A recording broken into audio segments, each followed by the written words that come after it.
Are we live? We are live. Welcome to Mindful Bollocks. Please bear with us while we sign in for our mods views and stuff like that. Yep, that is the necessity of going We live. are live.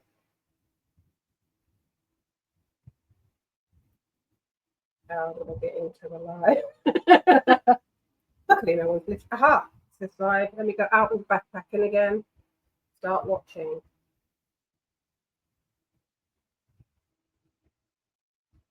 Yep. Channel live.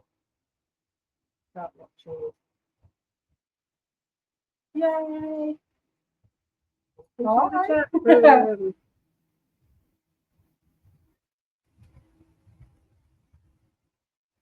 Hello, and me. We aren't censored, so if you are joining us, you're going to have to Oh, I click the forgot to- clicky-click that says you are actually don't mind the fact that we might swear. Or there's a little bit of adult content. Actually, got to Pre-warn you about that. well, boys. got to add the I meant to go in before we started. What were we going to add? The sweary. Well, it's Bit- there now. Yeah. It happens. It happens. We've got the warnings for political and socially sensitive content and for sexual themes. So There you please be warned. Check out Kay's amazing Marvel cup, which Cute, he gave isn't me. it? Mug, not mug, or cup, glass. This is called a glass. It's made of sand, isn't it? It is, yeah. Yeah, that just came into my head, and I Yeah. just knew that. I love that. It is amazing. The sand is amazing. Yeah, sand's a clever thing, isn't it? My main VA client works with sand. Really? Yeah, sand story therapy. Very It's cool. very cool. So we're still in testing mode right now. But Kate started something last week that I thought was good, which was sort of checking in for how the weekend went. So we're going to do that. And I've come prepared this time because last time I was like deer in the headlights, like, oh, didn't do anything. Well, I think I said something boring, like just worked. What did you do this week, Mel? Just I worked. did, and I'm sorry, I picked you up with that. I did work. I basically have been hiding from the heat, most of the time. Yeah, I'm and thinking and pink at the moment. yes, Because my Irish skin does not like the sunlight. Generally, no, mine doesn't. I'm not. I might. I don't know if I have Irish ancestry in me anywhere. But I definitely have that sort of red tinge to my hair, and then that red tinge. So I went out and met some. There's a local women's group. There's a local on Facebook where they arranged to meet up, and on Sunday they had a meet up in the middle, near the lake where I live. Oh, lovely. So I walked over with I didn't want to eat because it was like afternoon time. It was too. It was not really lunchtime. And it wasn't really tea time. So yeah, because that wouldn't be brunch. What would that be called? I don't know. Afternoon tea or a really good snack. I think people did have gin, so it was afternoon tea. I actually just took. I didn't think that.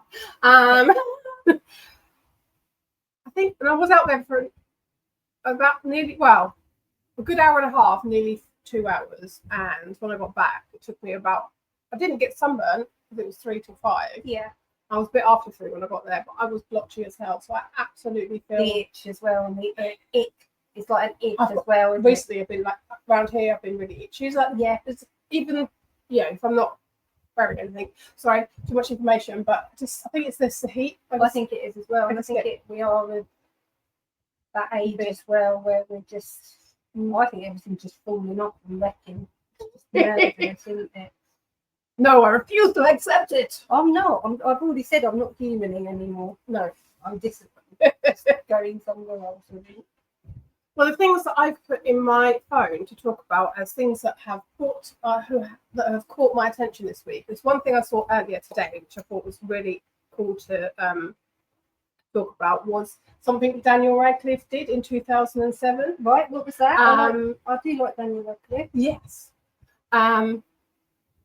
He was so fed up with being followed by paparazzi, who I think are scum.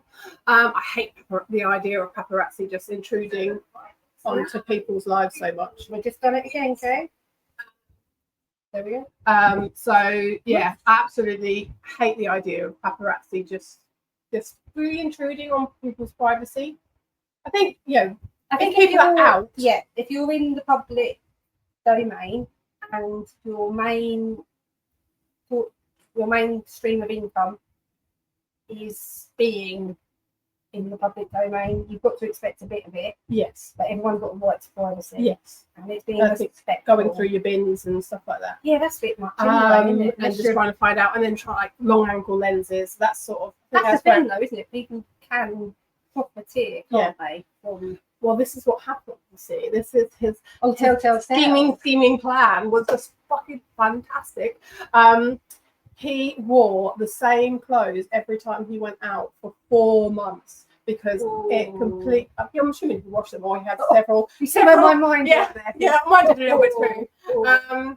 So because you then can't tell whether it looks like it's all taken on the same day, so it would completely reduce the value of the paparazzi pictures. So they started leaving him alone, and I just think that is fantastic. Yeah, because it looks like it's not from across the whole 4-month period. Yeah, so it devalued them completely. So it's just like a very clever boy. Yeah, not a boy. Yes. And a bit more or a bit less violent than the Billy Connolly method, which was apparently once when he turned up at our airport, he was being hounded by paparazzi. So he literally just walked straight at them, and they were obviously trying to shuffle back, and he literally walked them into something where they tripped over. That's quite nice, isn't it? That's it's sort of violence that I think is acceptable. I think when you're being harassed. I always think as well back to just how invasive it could be, and if you've got small children, I know there's people who don't, for varying reasons, don't like Johnny Depp, but when his daughter was in hospital, Great Ormond Street, and he was, they actually initially were hounding him and then completely stepped back, and I thought they can do it. They can literally be respectful. They can be mindful. They can actually show it. Yes, I know. I've got it in there. Who's going to get in there first? So why not just all the time? Why not just be a bit more self? I know they've got journalists and perhaps have got to make their money. They make their money from stories and from celebrity. I get that as well. Yeah, and the people will consume it. That's the issue. If ever there was a time for censorship, I think it's there. I think it's something. There was always part of me that wanted to become rich enough that I could hire other people to pay. Who are you going to pay? For photographers to pat the paparazzi. Literally just hound them. Like, get a bit of your own. Honestly though, what great shots would they be? Because then that'd be self-reflective, and then you're publishing these shots of people. I mean, they look manic often. If you actually watch the click at the back, it's manic. It's like I've got a job to do. I've got to get this shot. And then if you turn that back on itself, and you looked at it, you just think, I love photography. I think capturing a moment is incredibly important, because at the end of the day, that's all that's going to be left of us is our digital footprint, really. And that is a fact, isn't it? And it's really sad that if I even click back through my Facebook, anything like that, I'm very rarely in the pictures. It's only really us being exposed like this where I've really got myself more out there. I'm not at all comfortable with it in any way, shape, or form. I've still got that still says one. Sorry.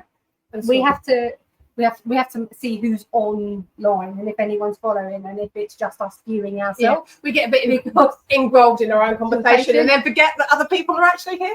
Which is why we need to say hello if you are there. Chat. Yeah. So I don't think it's actually showing us all the viewers, even by who is here, that we know is here. Normally, this one that we're recording on doesn't show us, but then the one that we're just checking on here does. And at the moment, it doesn't. Even though there should be a few, because we've got at least 4. but there is not. Maybe maybe we've done something. Maybe it's recognise what we're doing. It's Anyway. a mystery. Yeah, so I think for me, it's like I really dislike hypocrisy, and I think there's a level of potential for a level of hypocrisy with paparazzi because they're trying to get the dirtiest, the dish, get the absolute dirt on whoever they're trying to. It's gossip, isn't it? Get the gossip, and trying to catch celebs out doing stuff that people might not like them doing, and I bet some of them are doing that in their own private lives. So it's just like it's the intrusion. Yeah, it's intrusive. Is well, it newsworthy? Yeah, some things, yeah, but if you're in the public eye, you are true. A higher accountability. True journalism, I would call it true journalism, because that's what I think is like where it's actually uncovering, where it's speaking to power. Yeah. And looking at what governments or the police or whatever are doing wrong, or not, like the Russell Brand thing. That I think that was an actual piece of journalism where it was uncovering what the allegations of what he's been doing. So I think that's. But oh my God, you got a picture of. I don't even like the roles, but the thing that comes to mind is when they got a picture of.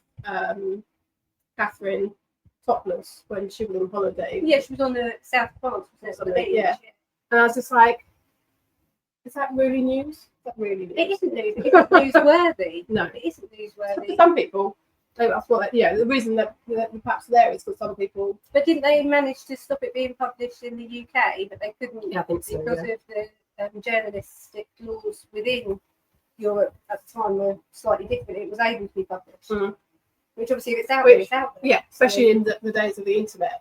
Yeah, it's once. Yeah, in the olden times, which we do in the olden times again.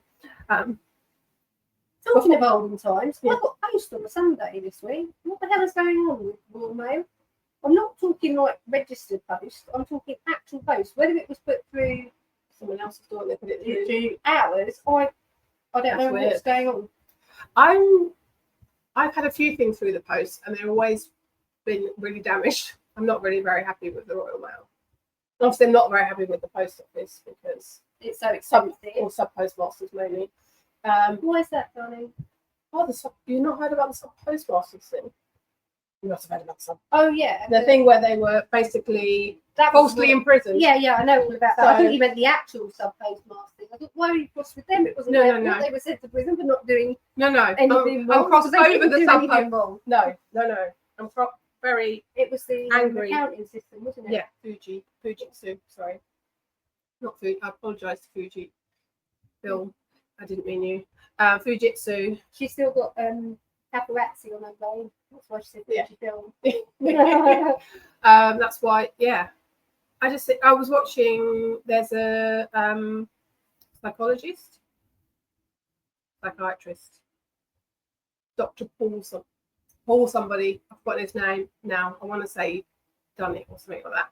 Begins with a D, but he has been looking at. He watched all of the live videos about the inquiry where they were interviewing people and assessing their behaviour. Not really. I don't think body language is a bit of a science, really. It's not quite as black and white. Terminology as well. Well, because you're something that you do that could be telling of a lie that I could do that doesn't mean anything. It's so personal that you can't make generalizations about it. It's Mooncat who did the amazing evolutionary biology video that I told you about. She also did one debunking vehicles. Let's have a look at that. Yeah. It's interesting. Definitely Mooncat. I'm not sure if she's on here. She's definitely on YouTube. She doesn't really do video essays anymore. It's more just streaming, making music, and just talking about relevant topics.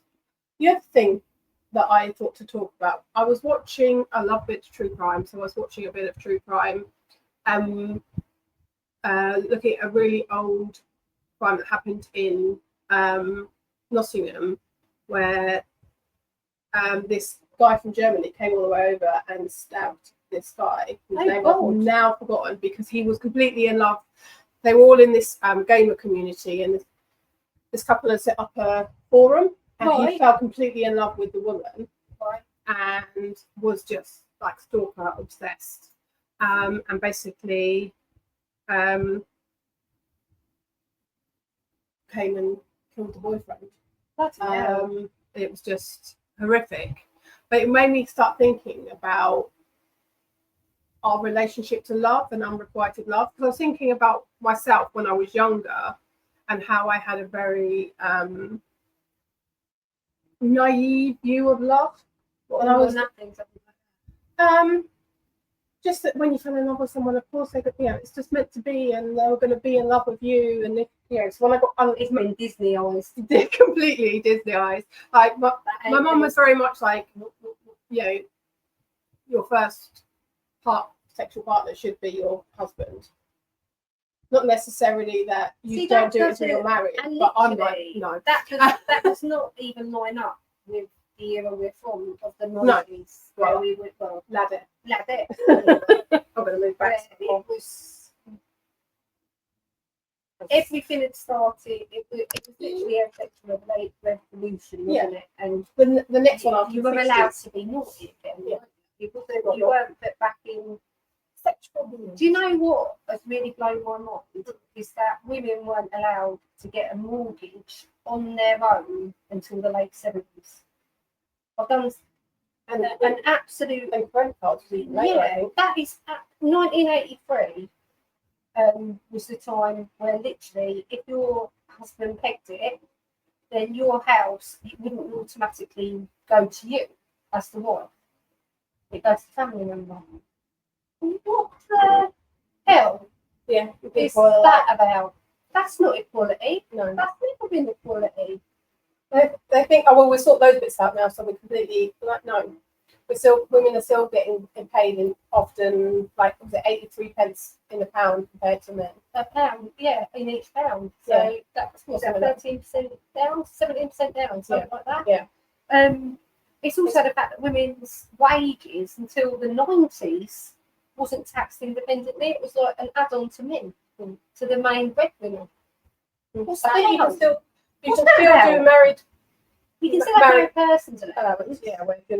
If you're not earning enough. To put it on. And it does help with your national insurance contributions. But then this is, at the end of last week's episode, we had a discussion where I literally said, actually, when I rewatched it, it could be taken in the wrong context, where I said that you've got to look at both sides of the thing. We were talking about things that are archaic now, and how you respond to them. And it was about the Homosexuality Act. We were saying that, I was saying that I think you almost have to grow out of the people who were so bigoted and the generation to go. I think it's the same with sexism. I think the fact that we literally are horrified that you couldn't get a mortgage as a woman, because we never, that's nothing I've never even thought about as an adult woman. It was never in my remit to think I can't be on a mortgage. Well, I got one of my own, so what would I have done?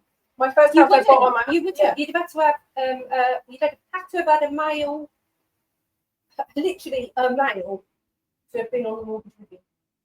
Wow. That's nuts, isn't it? Yeah. Mel, my mind was actually, I was like, this isn't real. I'm fact checking this. And then I went into the loop of this is a day of fact checking this, which is what happens with me. And this is just how, again, we're the generation that's outgrown the idea that it's the pin money thing again, isn't it? But still, I refer to things as pin money. Not put in myself, but be like, but that's just a bit of pin money. No, it's not. What? We're standalone earners. We don't, and I think it's still a complicated, because women obviously often stay at home and look after the children, which is still work. Yes, to be fair, if I stayed at home, it wouldn't be work, because I hate housework, so I probably would have done it. And my ex-husband still would have been doing it if he had children. But often they're doing a lot of work around. I'm sure you were stay at home for a while, weren't you? So I'm sure you work. There was you're still cooking. If you actually worked out what it costs for a stay-at-home mum, and equate it to what childcare is for those children. The reason I stayed at home with the 3 kids was because it would have cost more than what I could earn for 3 of them to be in a childcare. I mean, that in my head has always been a pivot moment where it's like literally this doesn't. The kind of work that I had and did was not high paid. It was jobs that you pick up around children, which are not high paid. No. My mum used to do sewing.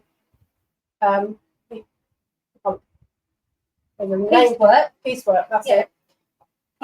Piece, yeah. Just because it's something she could do when she was at home with me. I need to sit up more because we're slouching. I need a booster seat. Sit on cushions. I've got one. Yeah, I've got one. You've got the cushion. How about that? They're firm. Yeah, but these cushions though, they're lovely. But look, you slide off them, so you end up like that, and then you'll be down here. Ridiculous. Can't remember what's this. I look like a marquee today. We're going to have a circus later. Sorry. I think I was going to say there was something about feminism. I was going to say it's. I think the issue is yes, we are gradually going out of it in some ways, but the issue is even like as women we have internalized misogyny often, and we're teaching that to our sons and daughters. Like even when I was doing that fair thing, and I was doing a tombola, and you had to pick a number out of the thing, and then pick if you got a 0 or a 5.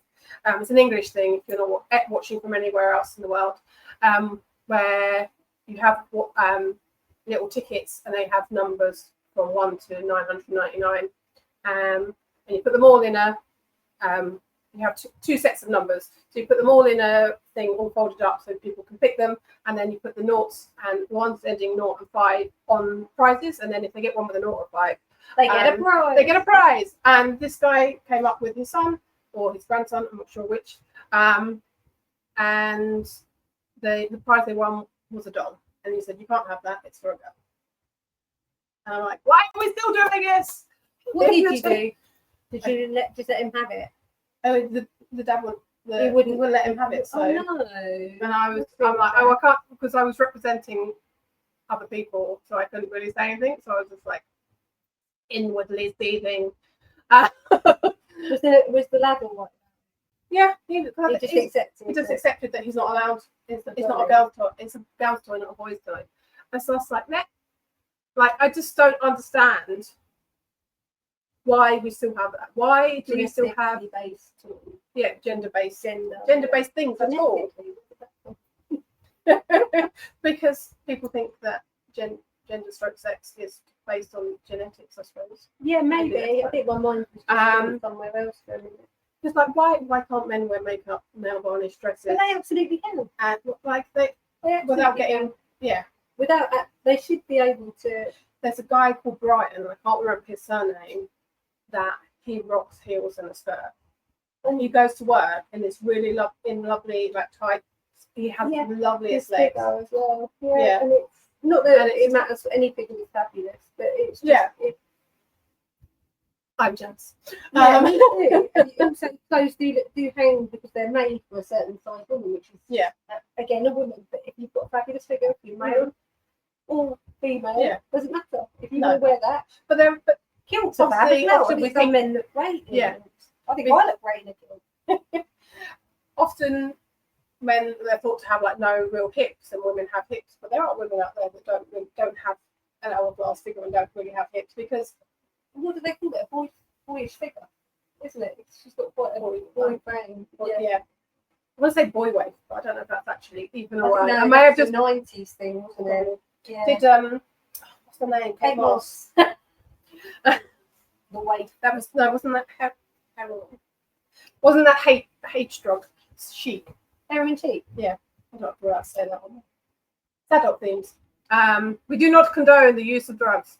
No, we don't. But that was the. But again, that's paparazzi, isn't it? That was terminology that was coined by the Paps. I remember And she got caught out doing all the drugs, and then about a year or two later, she got put on the Mum of the Year, and my mum was like, "Hold on a minute.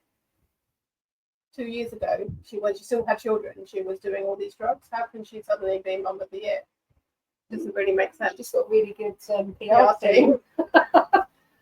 Pass. That's it, isn't it? And good endurance. It didn't really make sense, but hopefully. A lot of it doesn't though, but it's just it's looking at influences, etc., isn't it? And how big they are and how popular they are and how much of a success they are. It's the keys in their name, isn't it? Influencer. If they've got that following. And to all intents and purposes, that's what she was. The whole world was following what she was doing. I think because she was one of the first models that actually made it big.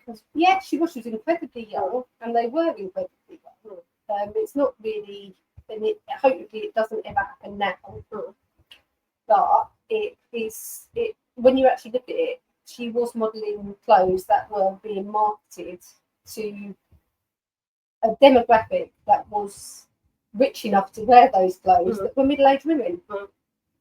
It wasn't the yummy mummy brigade necessarily, but they wouldn't have afforded it. No. It's hyper-chore, so it doesn't. It's so harmful, the body image. If you grew up in the 90s, around 90s, that era, it was diet, exercise. It was all these magazines. It was literally about, bake a cake on one of them, 1,000 calories the next page, and then the calorie offset. I think exercise bikes were a massive thing, late 80s to mid 90s. I had an exercise bike. I had an exercise bike I'd one here for a while as well. When 98, I remember having an exercise bike in the first house that we rented that was at the top of the stairs. I managed to fall down the stairs on the exercise bike, like boom, boom, boom, boom, boom.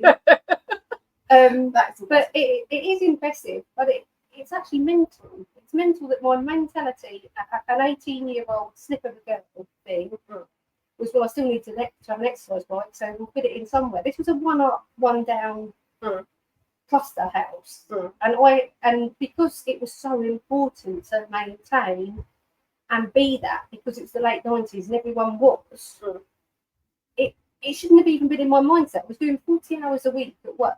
I was walking a massive walk to and from the back of Linslade into the town centre every day, and still it wasn't enough, because in my mind of coping and everything was, I still need to do 40 minutes a day on the exercise bike. Yes, yeah. It's mental. It's just. I think my mum was quite a chubby child, and then when she hit, we actually worked the opposite way around. I was a very skinny child, and then when she sort of got late teen, she lost a lot of weight and got attention from boys, and then she was quite obsessed with her weight, and she did struggle. And I do wonder whether it's partly because she was stressing herself out about the weight, because the stress makes you harder to lose weight.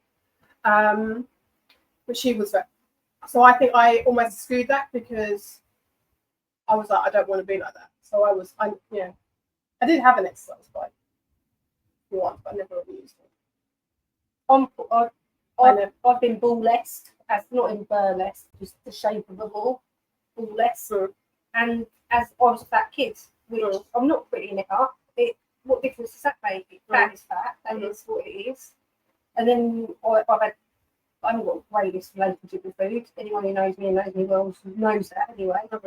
And it's not something that has ever been hidden, but it is something that is always, I do think that 90s has a lot to do with that and being bullied. It becomes, it's a fixation, and it's something you can control.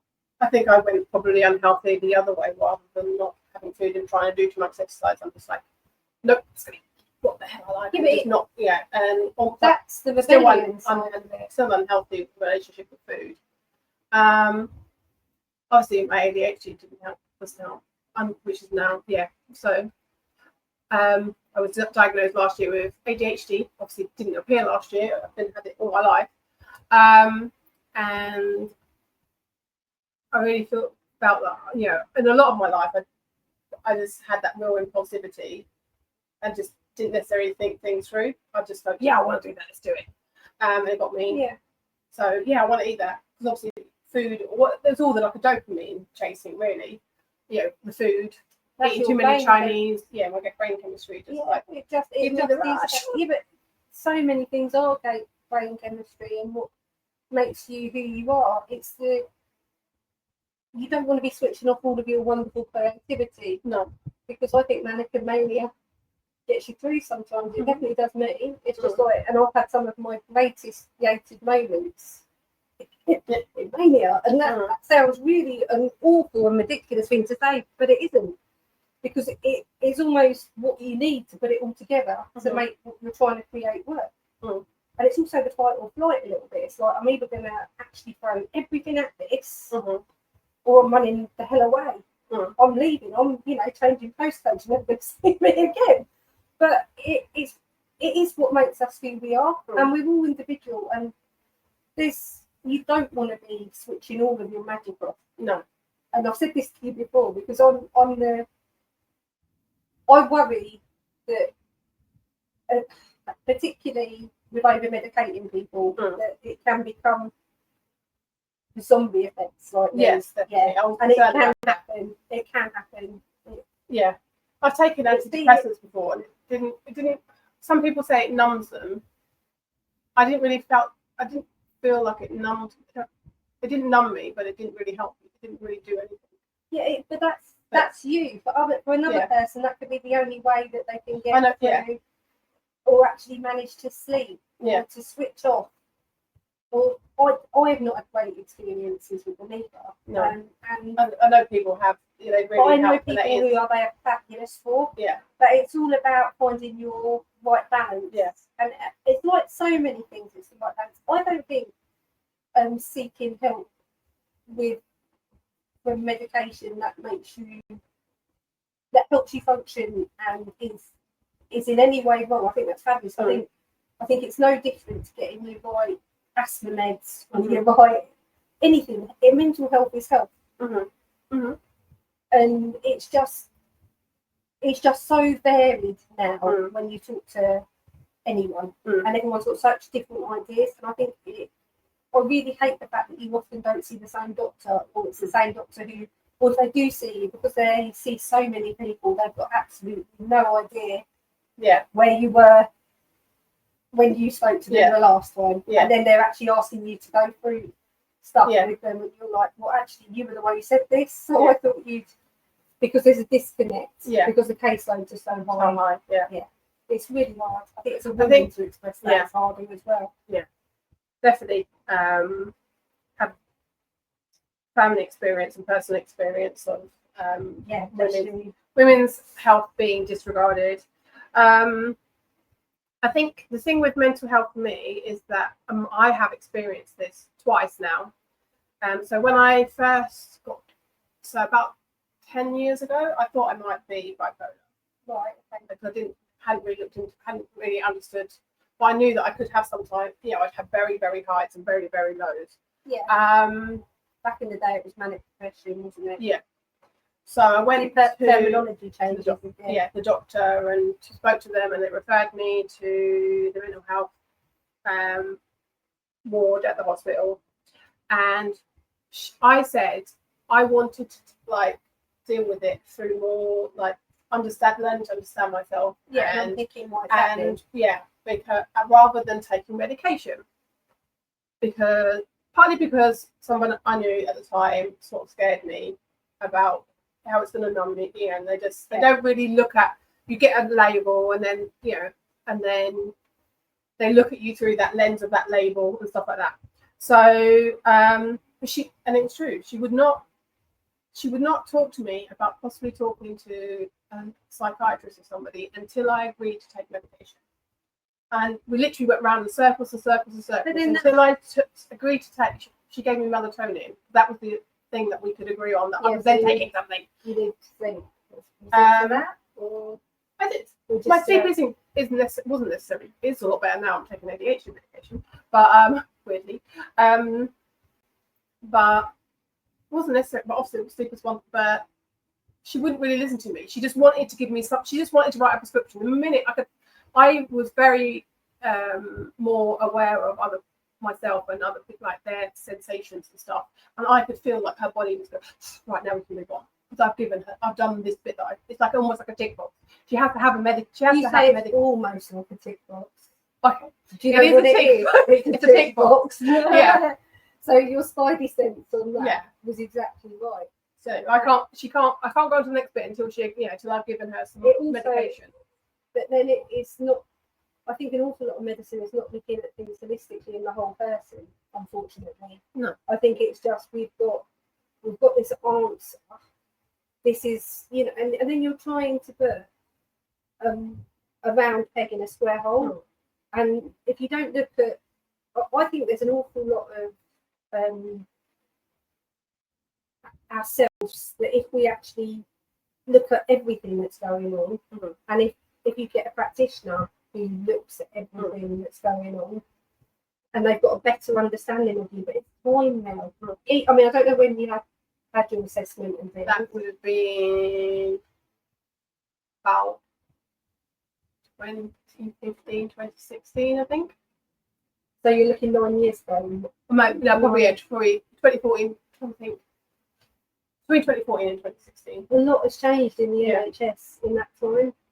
Although you say that, and I then went to the doctor because I then had a look around and thought, actually, I have ADHD. Right.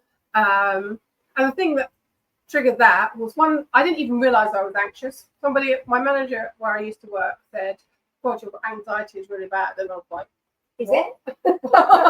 What? I have anxiety? And I was like, oh yeah, I do. Actually, I am. Yes, I am very anxious. Yeah, and that's because you've lived it. Yeah, it's just me. My normal. That's not your. That's your baseline. Yeah, and that's not. If people, when you suddenly do stop whatever you have been doing and you come back, and even if it's just changing job, anything else, your baseline changes. And it is when you're living in a state of anxiety. It is when you come out of it and you look back, it's actually quite scary, because you imagine what your body was working through in that whole time. For other people to notice that you're anxious is quite, because I think most of us internalise anxiety anyway, and it's the happy clappy shit that we're told to do, like yes I'm fine, yes I'm fine, yes I'm fine. No, light love, light love, and an absolute pile of horse crap. Yeah, but that's what you're taught to do, and it's the professional way. Yes. And then for it to slip sometimes, and you look like a ton of shit, or you look like, or your face is. When someone is experiencing incredible anxiety, I think if you know. I think you've got to have been there to easily identify. I've seen it in people so often, and I thought you've been a little bit of a cunt. That word to me today, and then you've paired it back, and you thought, what was that all about? You've unticked it, and then you thought, are they in fight or flight? Actually, because I'm exactly the same. And then it's actually knowing when you are an anxious person, you know what your triggers are and how you act. And I think it takes a lot for someone to say your anxiety is really high to someone else, because that's not a phrase I'd say to someone. I'd notice it, but I wouldn't necessarily. Yeah, I think he was pointing it out because he was my manager, and then but then it was when what happened was I then looked at something on Facebook, a meme. A meme helped me diagnose myself with ADHD. It said that in women and girls, obviously, it's underdiagnosed ADHD, and it's often misdiagnosed as anxiety. We weren't important because it's because they looked at the hyperactivity, and the hyperactivity doesn't reflect masking. It's all in boys, and it's because it's more easily identifiable. I know about this. So that was what. And then I then went to the doctor, right, okay. So I sort of thought, okay, I think I might be, and then didn't do anything about it. And then a few people, Shaparak Sandy, the comedian, she's got diagnosed with ADHD and gone on meds, and we went to see her. and she just said how, like, she's actually written a book called Scatterbrain, which I have, and I have got her to sign. This is where we use the phrase tabs open. Yeah. It's her, isn't it? It? I'm sure it is. I can't remember properly. Absolutely sure it is. And she said that she did. We went. It was a comedy show, but it wasn't. She actually did a piece on a historical woman who's now forgotten who it is now, but it was really interesting. But obviously, it was her high focus and going into who this woman was and sort of doing a bit of a comedy routine around that. But she said that she'd gone on to medications, and she'd thought for the first time ever she'd been able to write. Like comedians normally have they don't write every word out, but they have a crib sheet of what they want to talk about. And she'd never really been able to sit down and do that, but being taken the meds, she could do that. Their thought process. And one of my friends had started taking it, and I was like, maybe, because I wanted to do some training programs. I just could not sit down and draft out the lesson plan. Yeah. So I was like, I'm going to give it a go. And I went to the local NHS mental health services here, and I told them I'm not interested in any other diagnosis. So you already took everything else off the table. I'm not interested. I just think I have ADHD. I'm not interested in anything else. And I talked to them about why and what the research I'd done and why I thought I had ADHD, and they pathologised me. NHS mental health service will pathologize. That's why I ended up going right to choose and go through a private place, because she wrote down ED traits. So emotionally unstable personality disorder, which is sort of like borderline, it's a new name for borderline personality disorder. And I was like, I'm just told you I'm not interested in that. Stop trying to it's like they can't not die. You have to have. You said you had adverse childhood experiences. You must have a personality disorder. And also, she really almost through them they infantilize you. That's a good word. And because I had done a lot of research, and she did not treat my research as valid, and it's like she feels like women and girls are underdiagnosed. And it was just, but she can't quantify the sentence, can she? Because it's your opinion. Yeah. So that's almost just a statement of what you said, isn't it? As in fact, which is a lot of diagnoses anyway. It just felt really, because it's like insincere. She feels like, no, I did not say I felt like this. I said that I had read an article from I think it's ADD, who talk about ADHD. She's put the feels in for the fact that it's not the fact that she knows, and she's trying to say that you are forming opinions that may not have a factual basis. Yeah, because that's a woolly sentence. Yeah, that's as woolly a sentence as you can get. But there was just loads of stuff where she just. I think she could have written it differently. It just felt like she could have written it differently. She does it day in, day out. And then when the icing on the cake was when I over-explained, because I have ADHD and that. But she asked me if I drink alcohol, and I talked about being a ladette in the 90s, saying, I used to binge drink, but I don't really drink now. In fact, I've got loads of gin. Yeah, at home that I have had for years that have not been opened. Yeah, and she denies drinking alcohol. But so she basically called me a liar and said, basically saying that I really am, because they think that everybody who has mental health issues or ADHD will self-medicate in some way. Yeah. So she was like, oh, of course she's self-medicating. Yeah, I do, with food. So I do self-medicate with food, not alcohol. She didn't ask you the right questions. No. So I'm not. It actually took me ages because I felt bad. Do you think with a different practitioner in NHS, because I think a lot of it is about who you're matched with. Because even with therapies, etc., they'll literally say you find a therapist who works for you. That's why private is always better. Yeah. Because like you've done a private assessment. Yeah. Yeah. Because the ball's in your court and you've got more control. Well, and then you can go, I don't like you, going to another one. Whereas when you're in the NHS, you're like, literally, this is the one you get, and you like it or like it. That's like the raffle, isn't it, Mel? You could just have a load of practitioners in a drum, and then you pull one out. If you've got a 0 or 5 on the end of it, then you're going to get that one. Yeah. It's just, but that is how it feels. It's luck of the draw. If you luck out and get, they are fabulous. I'm not going to knock the whole of the NHS. There are fabulous practitioners. There are people who are hanging on in there and doing the very best they can in unbelievable circumstances. And it's just, but there are people who are just there and are just dehumanised us now. And I think the whole system, they're just dehumanised to the point that because they're giving such a caseload that they're overwhelmed. And then how can they humanise you if you are literally a statistic to their performance now? And it also, some of them, I think they've been taught, they've been taught this pathologised way because that's mainly what it does. There's a movement now called Drop the Disorder that we have been following that. We have been looking at, which is literally like the whole of the DSM.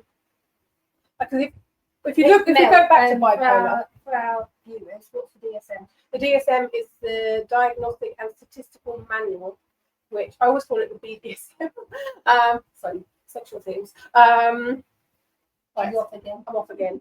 And that's basically the dictionary of all of the mental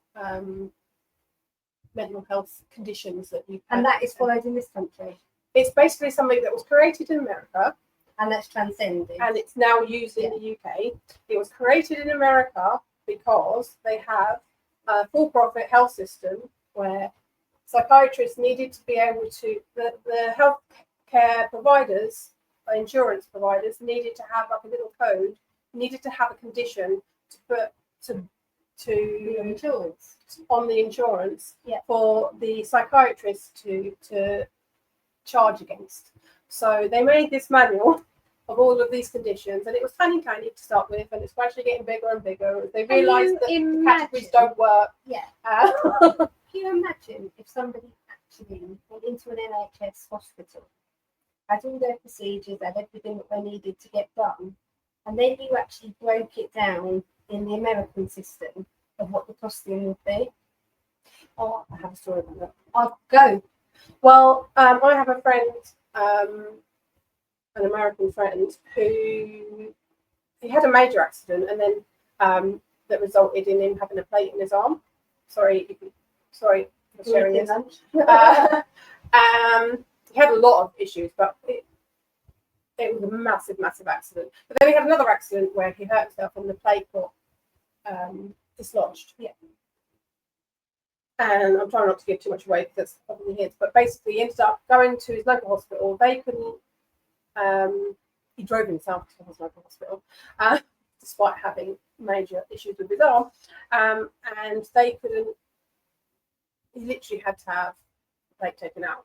They couldn't do it there because it was a little hospital. They went to another hospital. He got a bill for $60,000, and then he contacted him and said, "I'm not on it. I don't have insurance." And they were like, "Oh, hold on a minute," and they rebilled him for the non-insurance rate, which was $2,500.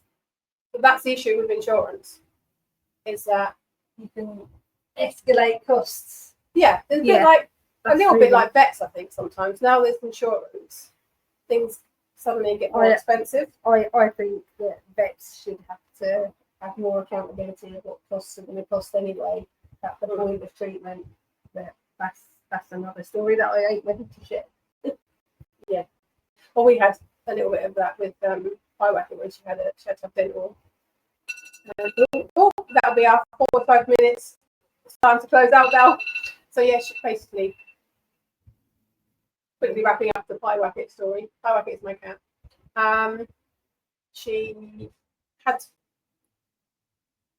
We got called up because we were told that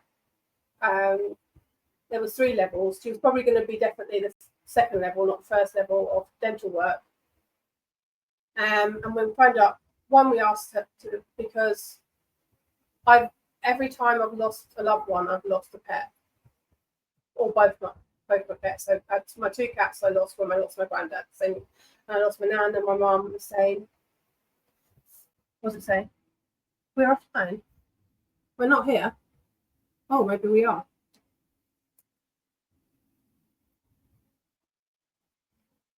It does say live, although it says. Oh, this one's still going. Seemingly. That's really odd. Well, we'll just keep going. It's probably still recording and it'll be on the thing. Yeah. That's really odd. So, yeah. So they didn't tell us that it was actually going to be the 3rd tier, which was a lot of money, before we got there. So Ian went to pay before when we got there. Yeah, like you do. Like you, yeah. And then they were like, that's £1,000. And we were like, What? okay. We didn't say, yeah. So she's got, that means we paid for the second one already. Yeah. So she's got to go back. She's got to go back next month to have everything, have another go with a few more teeth. Because they can only do it with the anaesthetic, they will only do for like a couple of hours because obviously you don't want any issues. Bringing them back, yeah. So yeah. So yeah. We have to give her gabapentin before normally because she doesn't like, though she's been to her checkups without gabapentin and she's been fine. Not too bad. But that's good though. It's good that you know your cat well enough to know that well, this is going to be a process. Yeah. Well, that was them. I didn't even know this. It's called the chill protocol, and it basically gives them gabapentin the night before, and then 2 hours before the appointment, and then their night's all about. And they're happy because yeah, she is. When she's scared, she used to be she got picked out for getting pregnant, and she used to be on the street. So I think there's a level of when she's scared, she gets very aggressive. So, but this time, when we picked her up, oh, she's such a love. So she is when she's not scared, she is just the softest, loveliest girl in the world. But when she is scared, run away. She is yeah. When I moved house, she lived with Ian for a few days because my flat was completely packed up, ready to. So I was moving on a Monday, so I had someone come and pack up my house. But they did it the day before, but it was the working day before, so they're not going to come on the Sunday. No. So I then ended up living with in my partner's flat for the weekend. And she did not like this. He had a sort of a small to medium-sized 1-bedroom flat. So it had a kitchen, diner, a bathroom, a hallway, and a bedroom. And she was completely feral for the whole weekend. And I was like, "Oh my god, how long is this going to take for her to come down?" The minute she walked into my house, new house, she was just fine. It was just okay. And yet she shouldn't have been, should she? She should literally, she would have been completely new again. No, she was gone into No, yeah. I think it's partly because I was a bit frantic when I was trying to catch her to put her in. Because Ian was like, "Make sure you're on." I said his name again. "Make sure you're ready for me when I get there." So I was getting a bit frantic about getting her in the box. Because the other cat's doing all his easy, just put some biscuit, and he'll get in and use it. Yeah, everyone is literally getting banned with any if there was biscuits in the back. If someone came in and robbed, food would be like, "That's fine, okay, where's my give me my treats and I'll leave you alone." Can I have cheese flavoured ones, please? Yes. Oh my god. We were trying to do something and we were giving them treats afterwards. Oh, it was after when I first found out that Mum was terminal. And he started getting really. I got upset. I was in preemptive grief, so he started pooping on the front. Yeah, he's like your. He absolutely feels all my. He feels all my feels, and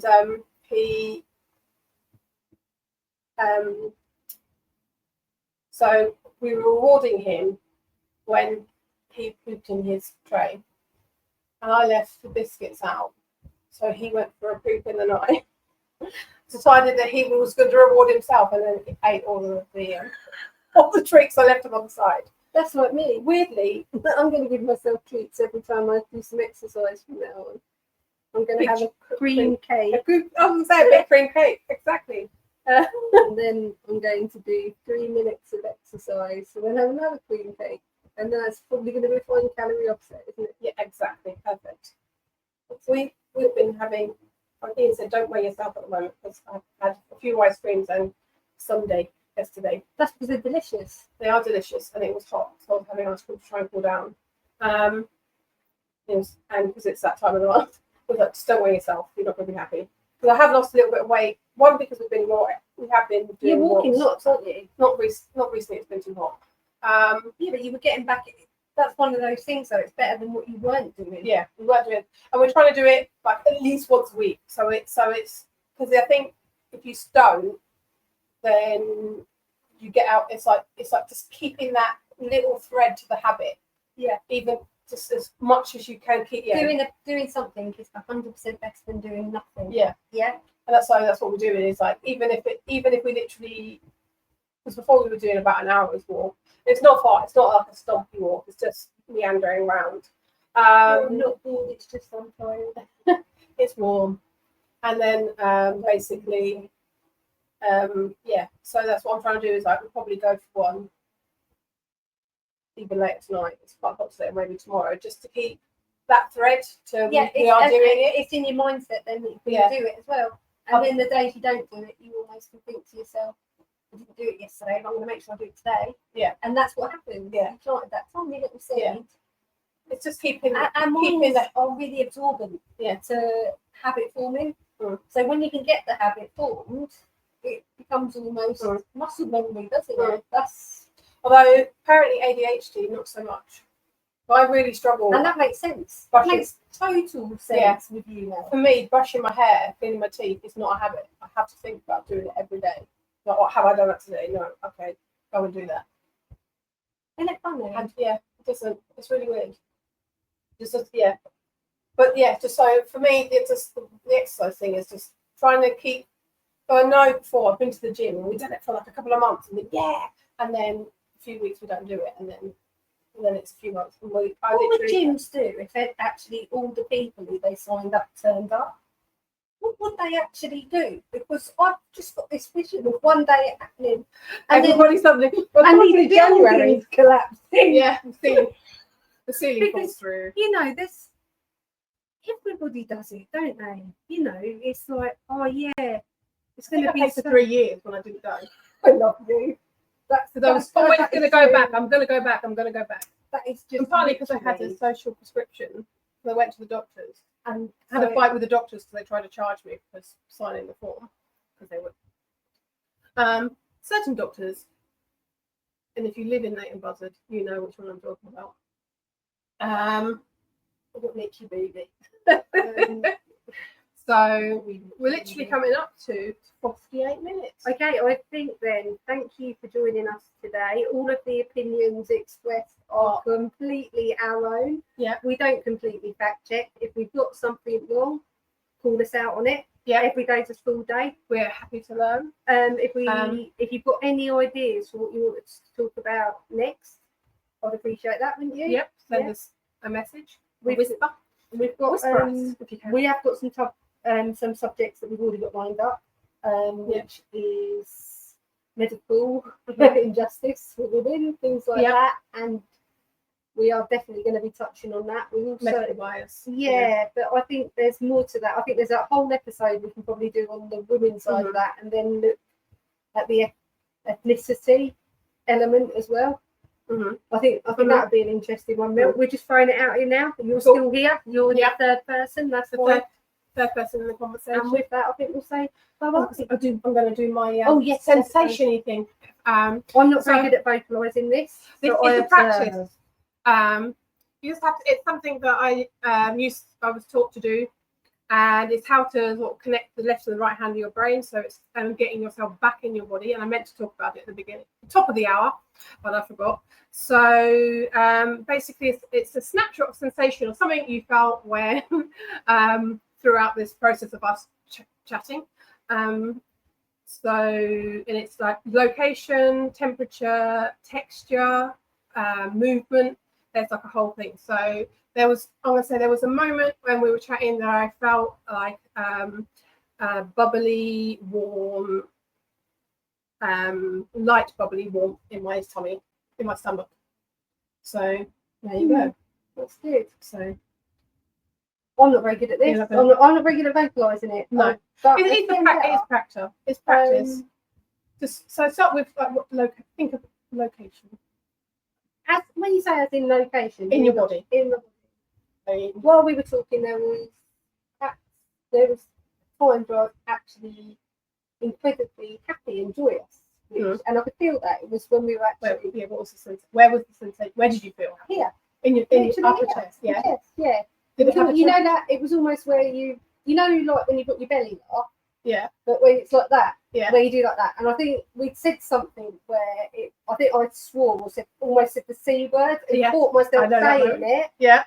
And I felt naughty. I felt like I've been really bad here. Yeah. And I actually stifled a proper giggle there. Yeah. So there you go. That was my sensation. Yeah. I think. Can we drill down a little bit more? So you have the location. Did it have a temperature? Well, it was funny, and I think funny is warm. Warm. So warm. Yeah. And did it have so was it? So it must be bubbly, like mine. Bubbly, like, definitely. Yeah. It's happy. It was so I had a warm bubbly one here, but you had a warm bubbly one there. Definitely there. It was funny, and it was like So there you go. That's improvement.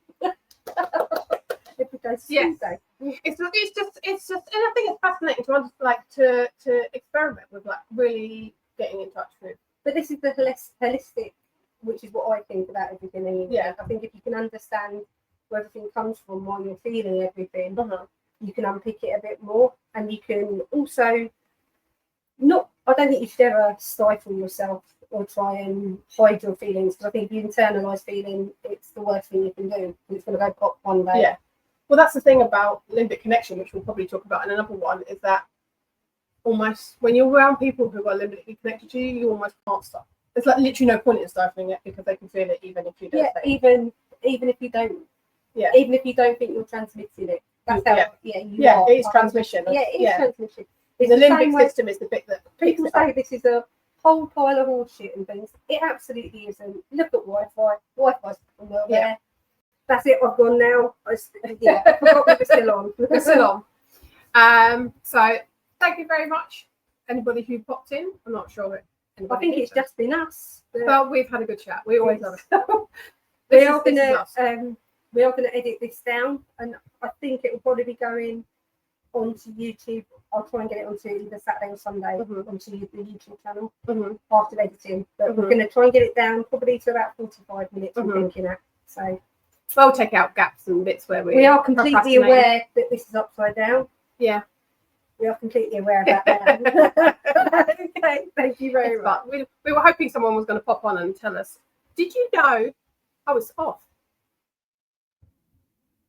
Let's just go live. End stream, that's fine.